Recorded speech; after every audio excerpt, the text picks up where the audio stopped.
Você tem um pai, você tem um amigo. Aleluia. Você tem o Senhor. Não chega devagar lá fora. Chega de se perder no caminho. Chega.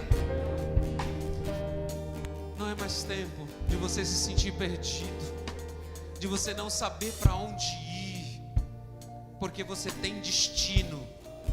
Você pode dizer isso comigo: eu tenho destino. Diga em fé, diga: eu tenho destino. Nós temos destino. Em nome de Jesus, em nome de Jesus. Eu posso dizer que essa canção descreve muito sobre a minha vida. Muito. Quantas vezes eu caí, quantas vezes eu errei. E quando eu corri para o Senhor, Ele dizia assim. Ele sempre dizia: eu estou aqui. Quem saiu da minha presença foi você. Deus sempre vai estar em um local determinado te esperando. Sempre. Todas as vezes que eu procurei o Senhor, eu achei porque Ele estava me esperando. E eu quero dizer nesta manhã para você que Ele está te esperando. E quando eu digo, irmão, que eu me perdi, que eu caí, que eu falhei, eu não fui para o mundo. Eu caí, eu me perdi aqui dentro. A minha vida de oração, a minha vida com Ele já não era mais a mesma. A monotonia tomou conta do meu viver muitas e muitas vezes. Muitas e muitas vezes eu achei que não tinha como Deus transformar este homem chamado Rodrigo. Mas o Senhor sempre disse: eu estou aqui, o carpinteiro de Nazaré. Mas vamos lá. Olhe para o seu irmão e diga para ele: é tempo de voltar. Mas por favor, me ajude, convence ele aí, tá bom? Talvez eu aqui vou ter dificuldade, mas você pertinho dele aí, no ouvido dele aí vai conseguir. Diga para ele com muito carinho, diga: é tempo de voltar. Sorria para ele, me ajuda no nome de Jesus. Não olhe para ele com olhar de acusação não, tá, irmão? Não fala assim, ó, é tempo de voltar, hein? Não é isso. O nosso Deus não faz assim. O nosso Jesus sorri para nós e diz: é tempo de voltar. Lucas capítulo 15, versículo 11 em diante. Vamos lá, vamos ler. Jesus continuou: um homem tinha 2 filhos, e o mais novo disse ao seu pai: pai, eu quero a minha parte da herança. Assim ele repartiu sua propriedade entre eles. Não muito tempo depois, o filho mais novo reuniu tudo o que ele tinha e foi para uma região distante, e lá desperdiçou os seus bens vivendo irresponsavelmente. Depois de ter gastado tudo, houve uma grande fome em toda aquela região, e ele começou a passar necessidade. Por isso foi empregar-se com dos cidadãos daquela região, que mandou para o seu campo a fim de cuidar dos porcos. Ele desejava encher o estômago com as vagens de alfarrobeira que os porcos comiam, mas ninguém lhe dava nada. Caindo em si, ele disse: quantos empregados do meu pai têm comida de sobra, e eu aqui morrendo de fome. Eu me porei a caminho e voltarei para o meu pai, e lhe direi: pai, pequei contra o céu e contra ti. Aqui está, irmãos, o texto de Lucas capítulo 5, ele vai nos ilustrar 3 parábolas. Jesus vai nos contar 3 situações diferentes. Jesus começa contando sobre a ovelha perdida, depois ele fala da dracma perdida, e depois diz o filho pródigo, que é o texto que nós lemos. As 3 parábolas falam de pessoas que estavam dentro do arraial. As 3 palavras não estão falando de pessoas que estavam no mundo perdido, que não conhecia o pai, que não conhecia o pastor e que não conhecia o seu dono. Fala de 3 pessoas que conheciam, que tinha destino, que tinha propriedade, que era alguém. As 3 parábolas falam de alguém que estava dentro. Aleluia. A ovelha perdida fala que em algum momento da caminhada, aquela ovelha se perde, sai de perto do rebanho e vai para um outro caminho, ou seja, pega um atalho, vai para um caminho errado, ao qual ela não deveria ter ido, e ela acaba se perdendo. A dracma perdida fala de alguém que em algum momento se perde dentro de casa, não sabe mais quem é, não sabe por que está ali, não sabe o que veio fazer ali, e até começa a procurar para onde quer ir, porque está perdido.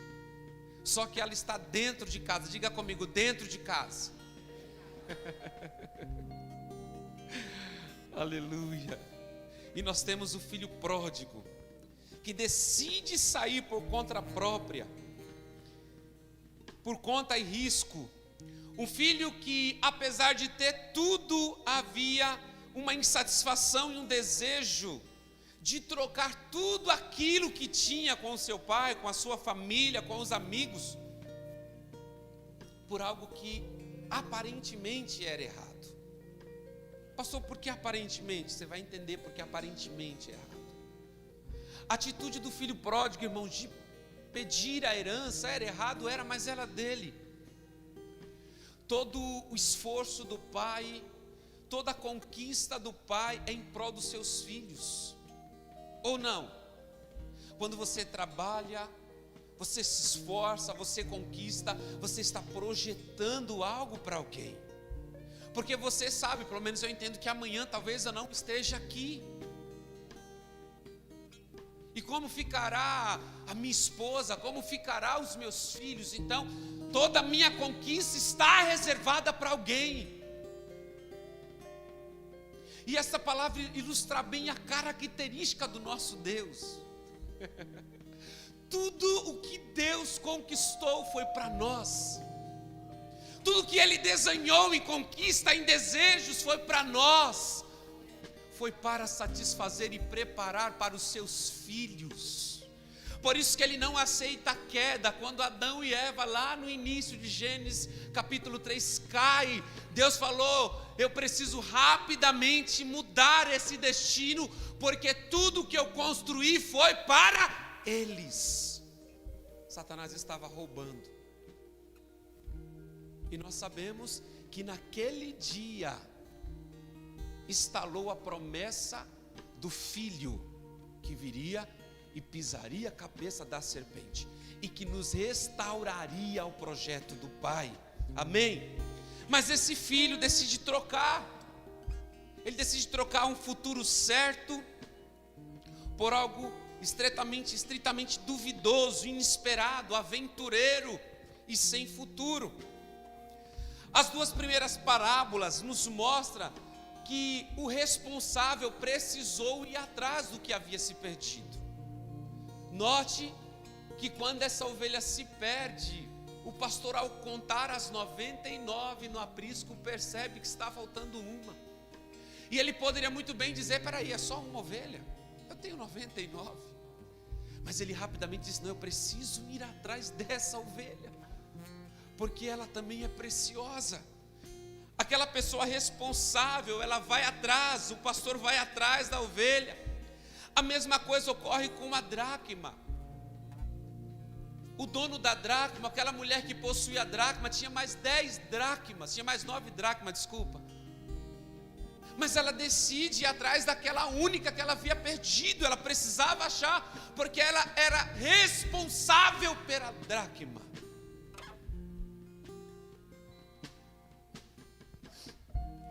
A ovelha perdida estava em perigo, irmãos. Ela precisava ser resgatada urgente. Por isso que, ao perceber o pastor, ele sai deixando as 99 do aprisco, porque as 99 estavam em segurança, mas essa única estava em perigo. A dracma, apesar de perdida, ainda estava dentro de casa. Diga comigo, dentro de casa. Dentro de casa sempre vai haver esperança, irmãos. Porque mesmo aqui você perdido, você continua dentro. Obrigado, Dan. As palavras de Deus, o Espírito de Deus, a ação de Deus vai te achar. E ela vai te fazer retornar ao propósito. Ela vai te falar quem você é, do que Ele tem para você e aonde Ele quer que você chegue. Por isso que mesmo se você estiver perdido aqui dentro, eu digo, permaneça aqui dentro. Porque o diabo lança para nós dizendo, não, peraí, você não consegue ser um cristão fiel. Você erra, você falha, você cai, você desliza, você não consegue vencer os seus pecados. Mas eu quero dizer para você, permaneça aqui dentro. Porque chegará o dia da transformação, da renovação e do direcionamento de Deus sobre a sua vida. Chegará um dia que tudo isso só passará a ser passado. E você vai poder dizer, eu fui achado. Eu era a dracma perdida dentro, mas Deus me achou. Mas com o filho pródigo, eu quero gastar um tempo para explicar algumas coisas. Eu tentei entender, irmãos, qual que era o motivo deste filho ir embora. Eu já ouvi alguns teólogos dizer que esta família, a qual Lucas, através de Jesus, está relatando essa parábola, dizendo que esta família poderia ser uma família disfuncional, porque um filho caçula decide sair de casa. Quando no final do texto nós descobrimos que aquele filho mais velho também não está tão contente assim. Mas eu quero, em nome de Jesus, abolir, melhor dizendo, esta ação contra essa família. Essa família não era disfuncional. Porque olhando para o texto, nós não achamos um pai disfuncional. Se o pai fosse um pai disfuncional, quando o filho pedisse herança, ele ia falar, não, você não tem nada aqui. Qual pai, irmãos, que fosse um pai verdadeiro, que se preocupe com o seu filho? Essa foi a ação desse pai. Um pai disfuncional ia falar, não, você não tem nada aqui não, sai fora. Tudo que eu tenho é eu e sua mãe que conquistamos. E seu irmão. Mas este pai, esse específico pai, quando o filho pede a herança, ele não se sente atacado. Quando nós vamos olhar para o contexto judaico-cristão, ou o contexto literal do judeu, era terrível, irmãos, pedir a herança, porque aquele filho estava declarando a morte do seu pai. Ele estava dizendo que não se importava mais, porque a herança só dava na morte. E diga-se de passagem, a herança se dava na morte primeiramente para o primogênito, não era para o filho mais novo. Porque o filho mais velho tinha uma grande porcentagem. Agora analise o texto, o pai divide direitos iguais. Aleluia. O nosso Deus é o Deus que é o dono e Ele quebra todo o sistema, irmãos. O sistema judaico diz que a maior parte deveria ser para o mais velho. E o texto está dizendo que o pai divide direitos iguais. Aqui não está uma família disfuncional, sabe por quê? Essa parábola conta sobre a família do céu. Essa parábola conta de um pai celestial. Não está falando de um pai rancoroso, amargo, não. Porque vamos lá, irmãos, se um filho faz conosco o que este filho fez com este pai, o que é que você fica? Rancoroso. Eu duvido que você estaria toda manhã esperando este filho que te desprezou, que foi embora, se você estaria esperando ele. Nada, você estaria lá na sua casa, vivendo a sua vida. E a Bíblia vai nos mostrar que esse pai para tudo para ficar esperando. Desde que aquele filho saiu de casa, aquele pai para ficar esperando. Porque a qualquer momento aquele filho poderia voltar. E se o pai não estivesse esperando o bispo, aquele filho não encontraria o pai. Poderia encontrar outros que ia falar, o que você está fazendo aqui? Você não faz mais parte daqui.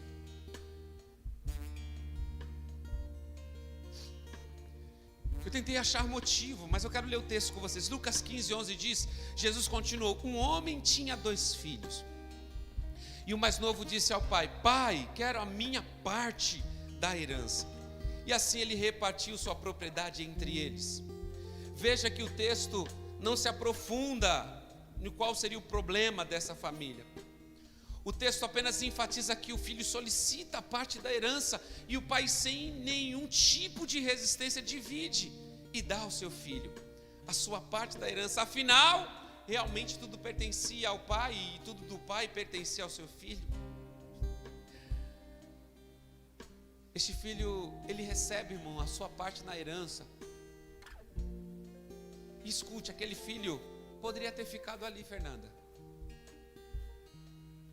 Porque ele não pegou a herança e disse: eu vou pegar a minha herança e vou embora. Não, ele poderia ter ficado ali, ter gastado toda a sua herança dentro da casa do pai. Dentro da casa do pai.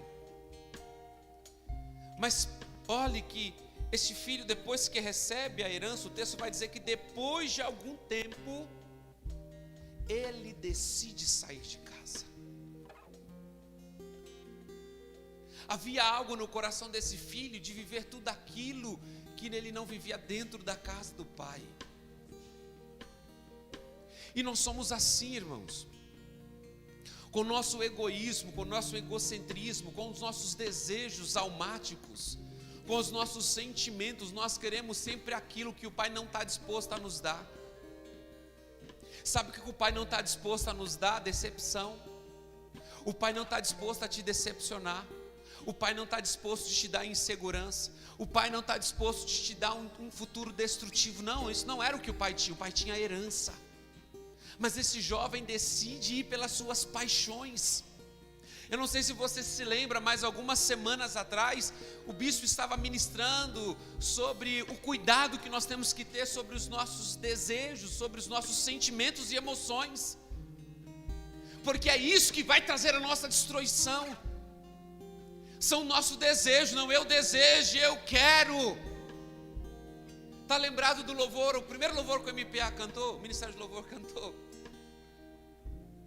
O final do louvor diz que eu decido perder para viver o seu amor. Se você quer viver o amor de Deus, você vai ter que perder as suas vontades, você vai ter que perder os seus sonhos humanos para viver um projeto maior.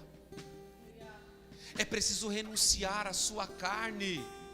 Irmãos, muitas das vezes a minha carne tentou me dominar e fazer com que eu realmente entregasse o desejo ao qual eu queria, e eu dizia: não, Senhor, não por mim, mas eu digo não por Ti, porque eu sei que só Tu tem palavras de vida eterna, só o Senhor tem esperança de vida. Quando eu olho, irmãos, para a história da minha vida, eu não olho uma história de perfeição, não. Eu olho uma história de muito arrependimento, de um homem que errou, que pecou, que deslizou, que caiu, mas que todas as vezes que caiu, correu para o Pai e disse: eu não quero outro lugar. Eu não pertenço a outro lugar. E talvez eu quero até confessar que talvez o meu maior medo é viver em um outro lugar que não seja com o Pai. Eu não tenho medo de ficar desempregado, irmãos. Eu não tenho medo de ficar enfermo. Eu não tenho medo de dificuldade, mas um medo eu carrego. E eu digo, eu oro todos os dias ao Senhor: Senhor, não me deixe, porque eu carrego o medo. E qual é o medo, pastor? O medo de abandonar a presença de Deus. O medo de pegar a herança. O medo de pegar a riqueza e destruir tudo aquilo que o Senhor construiu em mim.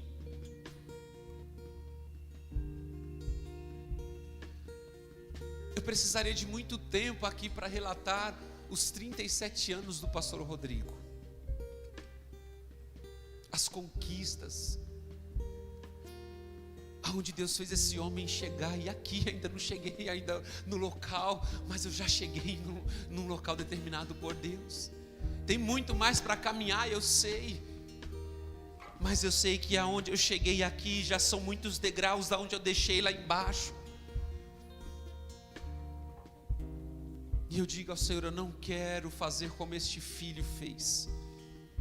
Eu não quero pegar a minha parte da herança e gastar irresponsavelmente.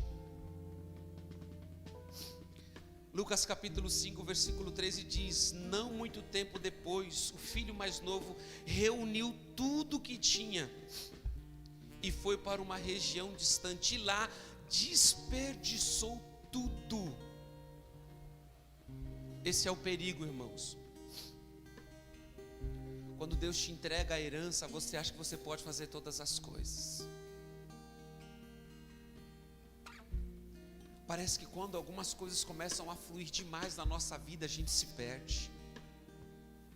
Está tudo bem o emprego, eu estou no melhor emprego, eu tenho o melhor carro, a minha vida está abastada, eu posso comprar o que eu quero gastar. Nem no cartão de crédito eu compro mais porque eu tenho muito dinheiro. Nós se perdemos, porque nós começamos a ser irresponsáveis. Nós esquecemos que a herança ainda pertence ao Pai. Tudo que Ele te fez, tudo que Ele te deu, pertence a Ele. Tudo vem dEle. E quando nós saímos dEle, nós cortamos o local da onde flui a riqueza. Nós cortamos o local da onde flui a herança. Aí sabe por que você escuta? Sabe por que nós pecamos? E quando nós cometemos os erros, a gente olha para a nossa vida e fala assim: não, mas está tudo normal, pastor Sidney. Está tudo normal, pastor Rodrigo. Não, eu pequei, Deus me perdoou e está tudo normal. Sabe por quê? Porque aquilo que Deus te deu ainda tem reserva, mas essa reserva vai acabar se você não se reconectar com a herança. É preciso se reconectar com a herança. Se este filho ao qual pediu a herança, preste atenção, se este filho que pediu a herança tivesse permanecido na casa do pai, ainda que ele gastasse tudo, ainda tinha herança, porque ele tinha permanecido na casa do pai. Mas quando ele decidiu sair,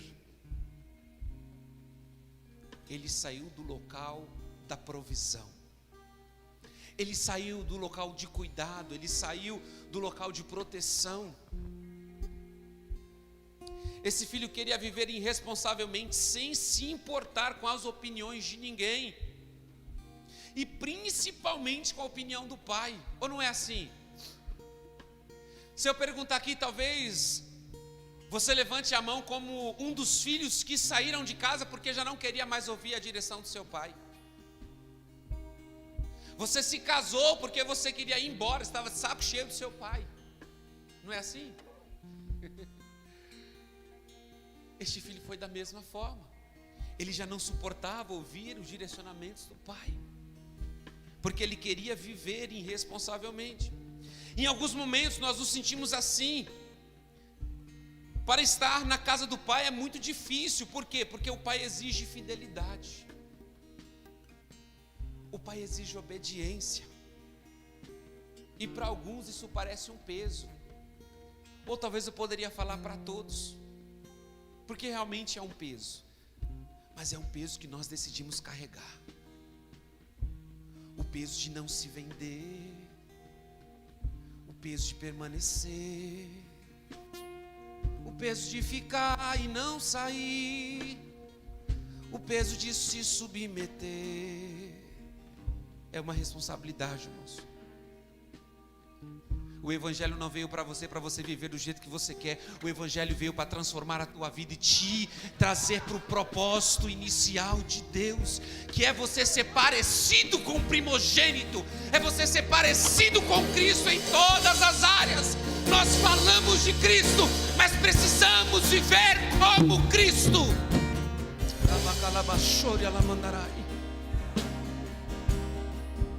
Nós precisamos viver como Cristo. E aí nós começamos, devido aos nossos sentimentos e desejos, nós começamos a dar brechas. Nós começamos a pensar como o filho pródigo: preciso ir embora. Eu nunca serei como meu pai, eu nunca vou ser o que meu pai deseja. Não serei essa pessoa que ele diz que eu sou. Eu não estou na altura das pessoas que estão ali na minha casa. Eu nunca conseguirei vencer, eu nunca conseguirei ser alguém. Agora, qual foram as resistências de Deus para você? Quando você pensou, eu vou embora, eu não quero mais. Qual foram as resistências de Deus? Deus falou, você não vai, se você for eu te mato. Mentira. Porque esse não é o evangelho que eu conheço. Tem alguns profetas que dizem, né? Se você for embora, a cova vai abrir e você vai... Não, mas esse não é o evangelho de Jesus. O evangelho de Jesus é aquele que deixa. E sabe por que Jesus te deixa ir quando você quer? Porque Ele sabe que não existe outro melhor lugar do que com Ele. Por isso que Ele te deixa aí, Ele fala, pode ir para o mundo mesmo, pode fazer o que você quiser, porque comigo é o melhor lugar, é aqui que você encontra alimento, segurança e descanso, é aqui, é comigo. Então o Pai te deixa aí despreocupado. Às vezes a gente acha, irmãos, que Jesus lá do céu se desespera. Quantas vezes a ovelha chega para nós e fala, pastor, corre lá, o irmão está saindo, ele vai embora. Vai, não, porque eu não sou dono dele é Jeová, é o carpinteiro de Nazaré, é o Cristo ressurreto, Ele é o dono. Ele é o seu dono. A única coisa que você vai ouvir dele é dizer, filho, não vai não que eu te amo. Não vai não, porque o melhor lugar é aqui, ó. Olha essa mesa farta. O melhor lugar é aqui tem comida, aqui tem sustento, aqui tem segurança, aqui tem provisão. Escuta algo muito mais poderoso, aqui tem futuro. Aqui, comigo, com Deus tem futuro, irmãos. Sabe o que eu quero dizer para você? A gente precisa deixar Deus fazer algo. Quando você decide ir, você está impossibilitando Deus de fazer algo. Sabe que a primeira coisa que você está dizendo que você não quer que Deus seja pai?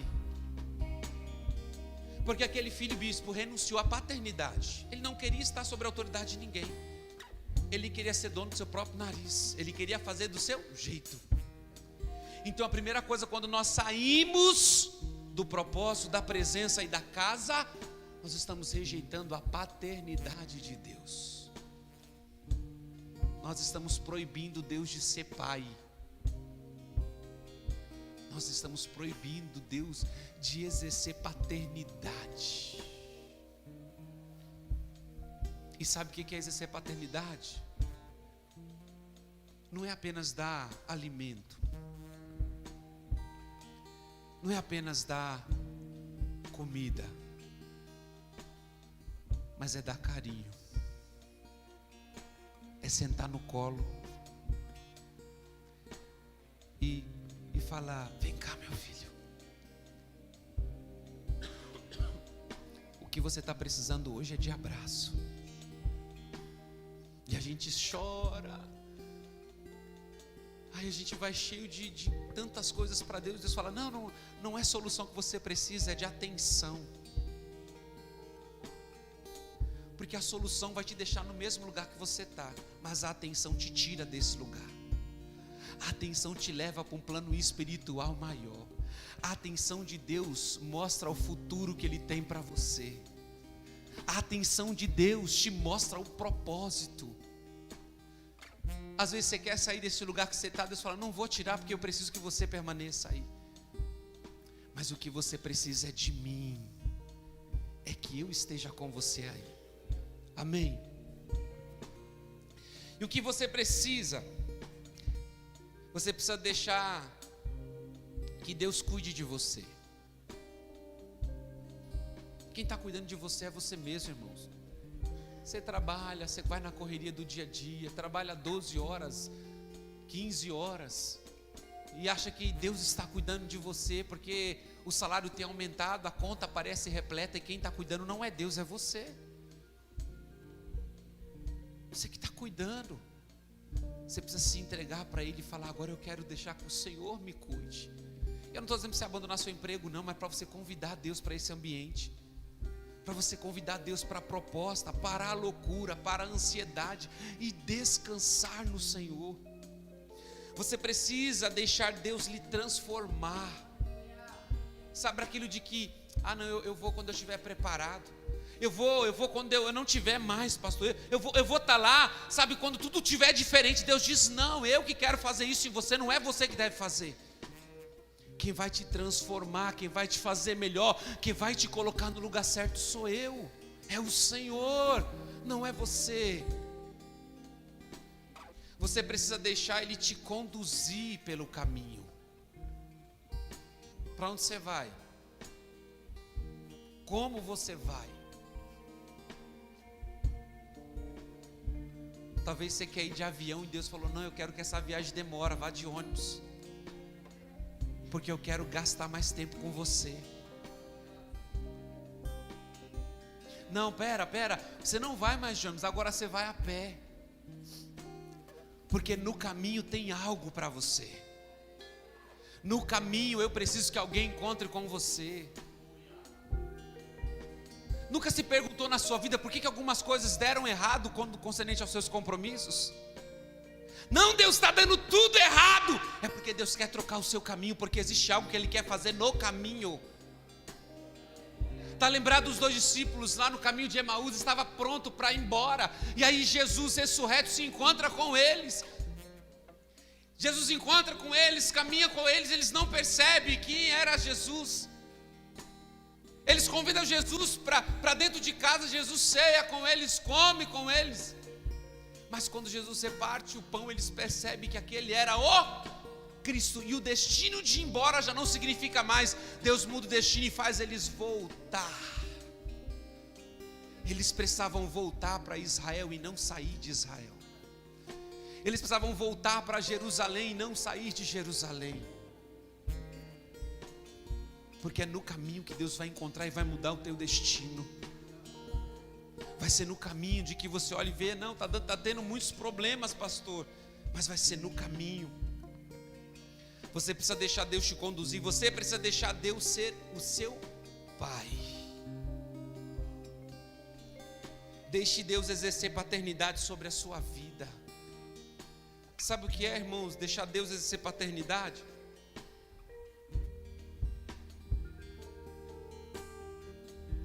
Quando Deus exerce paternidade sobre a nossa vida, o não dele é o não dele. E o sim dele também é o sim dele. Não entendi, pastor, vou deixar mais claro. Quando Deus exerce autoridade sobre a sua vida, o que Ele mandar, você obedece. Hoje nós estamos vivendo uma das eras mais difíceis da igreja, sabe por quê? Porque hoje a gente não pode disciplinar ninguém, pastor. Hoje, se Deus corrigir alguém, tem as 399 outras igrejas que você pode ir, que lá não vão te confrontar, que lá não vão te corrigir. Você pode ver do seu jeito, mas deixar Deus ter a paternidade é entrar no compromisso de correção, é entrar no confronto de Deus e se submeter a Ele, dizendo: realmente, Pai, eu errei, eu pequei, estou disposto a viver o teu princípio. É olhar para o pastor quando for direcionado a te disciplinar em algumas coisas, você aceitar e não fazer birra, dizer: não, mas eu sou. E quem que você é? Como disse Cláudio Duarte, quem que você é na fila do pão? Quem que nós somos, irmãos?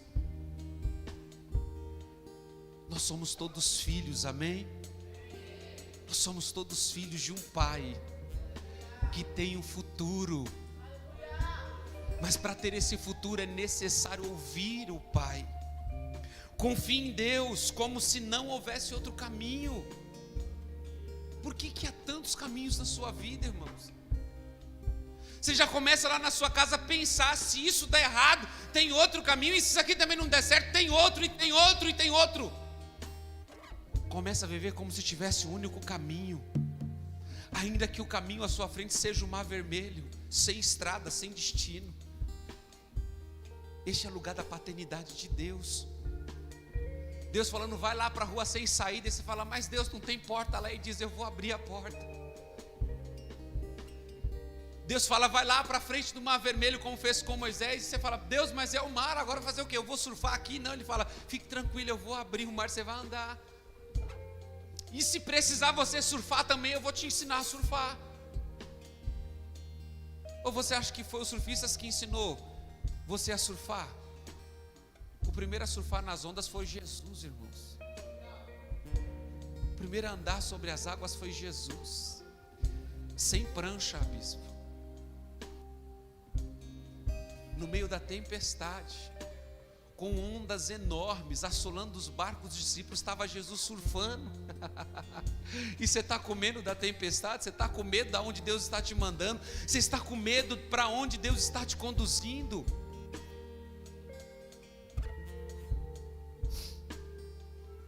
Pare de sabotar a sua vida, irmão. Pare de querer tudo menos Deus. Pare de sabotar a sua vida por causa dos seus desejos humanos, pois ele só te levará à perseguição e à destruição. E outra, ele vai te levar à decepção. Porque quando nós cometemos erros, quando nós não ouvimos a Deus, uma das coisas que acontece é a gente se decepcionar com a gente mesmo e falar, por que que eu fui entrar nesse caminho? Por que que eu decidi sair quando não era momento de sair? Há um texto bíblico que não me vem na memória o capítulo e o livro correto, mas eu vou falar, vocês vão se lembrar. Como diz os pastores lá do Mevã, está escrito, depois você lê, tá bom? Como disse bem Jesus. Não foi vós que escolhestes a mim, mas eu que escolhi a vós para ires, e para que dê fruto, e este fruto permaneça. Agora interessante, quem te escolheu? Responda para mim, quem que escolheu? Não, você está com medo, irmão? Pode responder. Quem te escolheu? Quem te trouxe aqui? Está com medo, gente? Vamos lá, vamos ficar de pé em nome de Jesus. O seu diafragma está dobrado. Fica de pé em nome de Jesus. Eu vou perguntar novamente, você vai dar um brado, tá bom? Não tenha medo não, foi Deus que te chamou mesmo. Você está com medo disso? Quem te escolheu? Quem te chamou? Quem que te trouxe para a casa dele? Então por que na hora de ir embora você não pergunta para ele se é para ir? Por que você está saindo sem autorização? Por que você está construindo algo sem autorização de Deus? Por que você está bolando plano sem autorização dele? Se é ele que te escolheu, se é ele que te colocou, somente é ele que te pode tirar do local. Pode sentar. Você viu como funcionou o diafragma? Maravilha, Jesus. Decida voltar para o controle das mãos do Pai. Decida voltar para o colo do Pai. Decida voltar para a companhia do Pai. Olha aqui para mim, em nome de Jesus. Quanto tempo faz que você não escuta a Deus? Quanto tempo faz que você não sente o calor dele? Não sente o toque do Espírito? Os dias estão parecendo tão vazios, não é verdade? O frio está mais frio ainda, porque há uma parte gélida, não natural, mas uma parte gélida espiritual. A promessa permaneceu a mesma, irmãos. O plano de Deus ainda é o mesmo. O propósito de Deus ainda é o mesmo. Não pegue a herança que o Pai te deu e gaste irresponsavelmente. Porque eu sei, em nome de Jesus, que Deus te deu riqueza, amém? Você entende isso, que Deus te deu riqueza? E se eu perguntar para você, qual é a riqueza que Deus te deu? Ela tem nome? Qual é a riqueza que Deus te deu, irmãos? Salvação, o que mais? Qual é a outra riqueza? Porque essa riqueza é para você desperdiçar com o mundo. Qual é a outra riqueza? Sabe qual é a riqueza que Deus nos deu e que a gente desperdiça com o mundo? A nossa família. Porque muitos querem se vender no mundo. Sabe outra riqueza que Deus te deu e que você pode perder? É o seu ministério. Tudo aquilo que você pode fazer aqui, Satanás também pode te usar lá no mundo. Se aqui você não é usado para construir e para salvar, lá no mundo você é usado para destruir. É usado para enganar, para manipular, para ferir. Toda a proposta de Deus para você aqui, que é salvar, é sarar, é nutrir, é libertar, lá no mundo você pode destruir, enganar, manipular. Ou não é assim que a gente vive? Quando a gente sai da presença de Deus, a gente vive, irmãos, irresponsavelmente e ardilosamente, porque nós vivemos mentirosos, nós vivemos a enganar, nós queremos aproveitar. Sabe o que nos tira disso? É Jesus. Jesus nos mostra que nós temos um verdadeiro caminho, e um caminho responsável na presença dEle.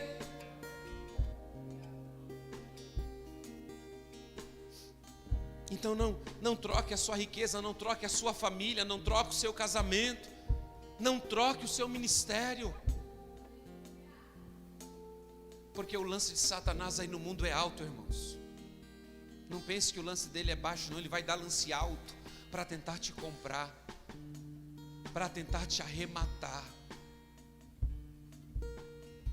Mas você precisa dizer para ele que você tem um dono, e que ainda que seja sangrando, você vai permanecer. Que ainda que seja sendo carregado pelos seus irmãos, você vai permanecer. Ainda que seja ferido, confuso, eu vou permanecer. Aleluia. Tudo que você já conquistou em Deus, não destrua.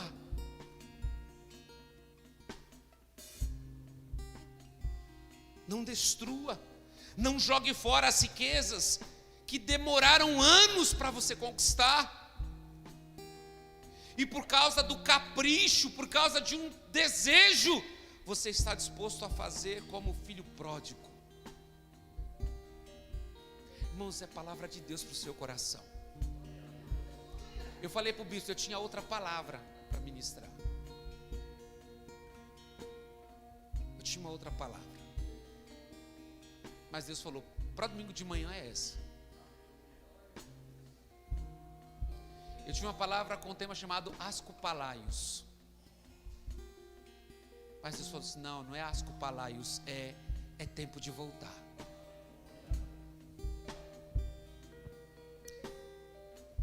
Pare de gastar tudo aquilo, de destruir tudo aquilo, de consumir tudo aquilo que Deus te deu. Não seja enganado, irmãos. Porque Deus é o único caminho, Ele é a sua herança. Você acha que casa é a sua herança? Você acha que carro é a sua herança? Você acha que algum tipo de conquista é a sua herança? Aonde a traça rói, aonde o ferrugem rói, a sua herança é Cristo, é Deus. Deus não te chamou para servir, sabe o que, irmãos? Olha o destino, isso aqui é extremamente revelador. A Bíblia vai dizer que quando aquele menino gasta tudo que ele tinha, ele vai cuidar de porcos. E sabe o que significa, irmãos, cuidar de porcos? Servir aos porcos, bispo. Eu vou limpar os porcos, eu vou alimentar os porcos. Eu vou gastar a minha vida dando para alguém que não valoriza o meu esforço. E sabe o que significa porcos? Demônios. Você vai gastar a sua vida servindo a demônios. E eu vou te provar com isso. A imoralidade alimenta quem? Deus? Irmãos? A pornografia alimenta Deus? A traição alimenta Deus, a mentira alimenta Deus, o engano alimenta Deus, a alvareza alimenta Deus. Tudo isso alimenta o diabo e potencializa portas e brechas para ele acessar a minha e a sua vida. Por isso que o texto diz que aquele menino, quando gastou tudo, ele foi cuidar de porcos, ele foi servir a demônios. E com demônio não tem alimento, irmãos.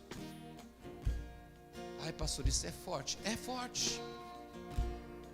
Porque nesta terra tem um único Senhor, é um único Deus.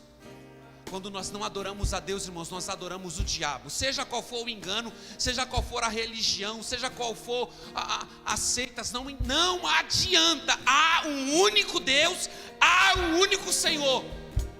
Ainda que a nova era tente te ludibriar, trazendo outros deuses. O sol é Deus, a lua é Deus, a natureza é Deus. Nada disso é Deus, tudo é criação. Deus é soberano, está no céu, está governando esta terra.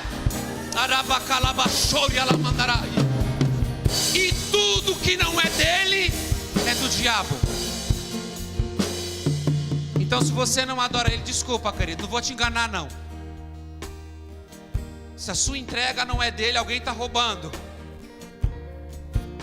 Alguém está roubando a sua vida, alguém está te enganando. Até você chegar ao fundo do poço, como aquele jovem. Até chegar ao fundo do poço. Aleluia. Ou não é assim? Ou não é assim, irmãos? Escuta. A nossa vida promíscua tem nos trazido felicidade? A gente tem ficado satisfeito, feliz, em paz? Nada, irmãos. Quando aquele menino se viu cuidando de porcos, ele falou: esse não é o meu lugar. Esse não é o meu lugar. Ainda que eu não seja aceito como filho, eu sei que o meu pai vai me aceitar como um trabalhador. Ele disse: eu me levantarei e eu irei para com meu pai, e eu vou dizer a ele verdadeiramente: eu pequei contra o céu e contra ti, e não sou digno de ser chamado teu filho, mas me aceite como um dos teus trabalhadores. Agora escute, não vai adiantar palavra alguma se você não se levantar, porque a consciência não é minha, a consciência é sua. É você que tem que se levantar e dizer: eu preciso sair desse lugar. Eu preciso parar de servir aos porcos. Eu preciso de parar de gastar com aquilo que está me roubando.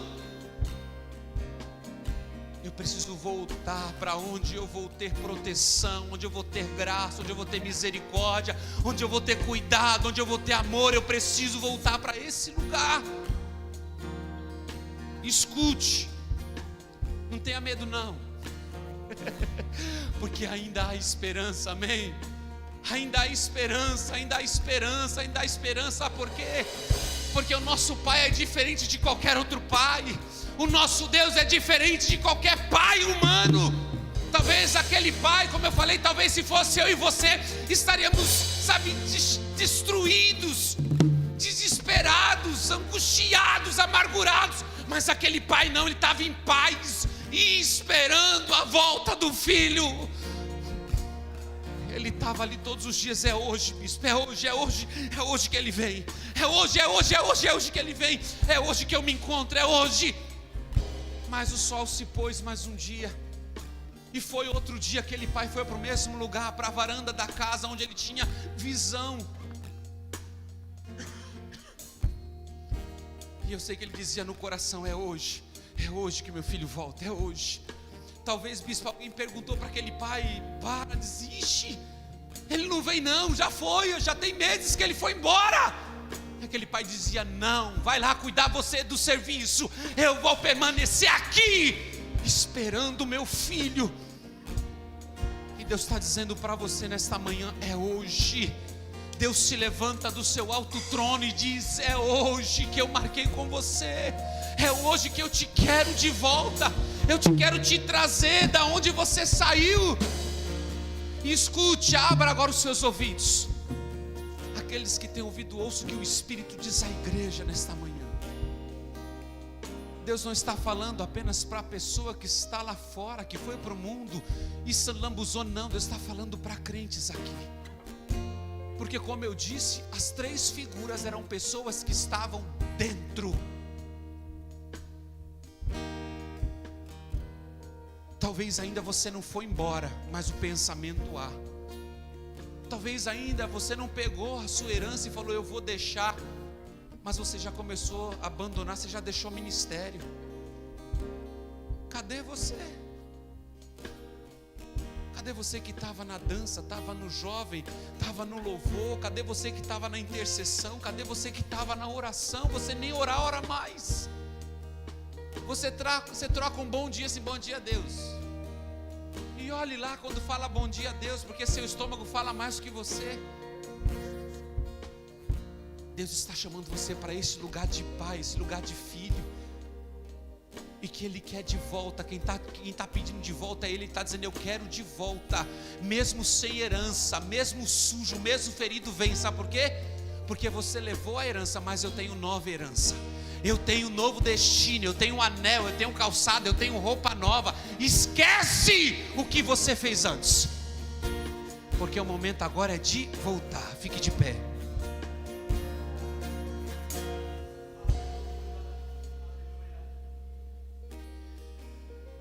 Nós vamos cantar uma canção. Quero pedir já para os pastores, rapidinho, pastores, vem aqui me ajudar. Já fica aqui na frente os pastores intercessores. E eu sei, irmãos, escuta, eu sei que talvez você não se desviou, é verdade, você não desviou não, você está aqui. Você está aqui, você não desviou não. Os problemas fez com que você tentasse sair, queresse, mas Deus falou: eu não vou deixar. É palavra de Deus para você. Deus disse: eu não vou deixar você ir, porque eu quero você aqui. E eu quero te convidar nesta manhã para você receber um abraço do Pai. Estão aqui esses pastores e as pastoras que representam o Pai. E eu não quero que você venha aqui cheio, não quero que você venha aqui cheio de desculpas, não. Eu quero que você só venha dizer para o Pai assim: ó, eu estou de volta. Eu estou de volta para a tua proposta, Senhor. Eu estou de volta para viver tudo aquilo que eu deixei de viver, tudo aquilo que eu renunciei, que eu sei que é proposta sua. Eu estou de volta. Eu estou de volta para acreditar no meu casamento. Eu estou de volta para acreditar na minha família. Eu estou de volta para acreditar no meu ministério. Eu estou de volta, Senhor, para acreditar no teu reino. Eu estou de volta para acreditar na sua proposta. Eu estou de volta. Nós vamos louvar. Enquanto nós estivermos louvando, saia depressa do seu lugar. Eu não vou me demorar. Não vou, eu não gosto. Todo mundo que me conhece sabe que eu não gosto de me demorar, porque eu acho Jesus bom demais para a gente ficar enrolando. Jesus não é qualquer coisa que a gente tem que ficar insistindo, não, porque Ele é bom demais. Então nós vamos louvar. Você sai depressa, sai com o seu coração na mão mesmo, e vem abraçar esses pastores, essas pastoras, no nome de Jesus. E eu sei que Deus vai te ajudar e vai te restaurar como filho. Deus vai te dar nova herança. Aleluia.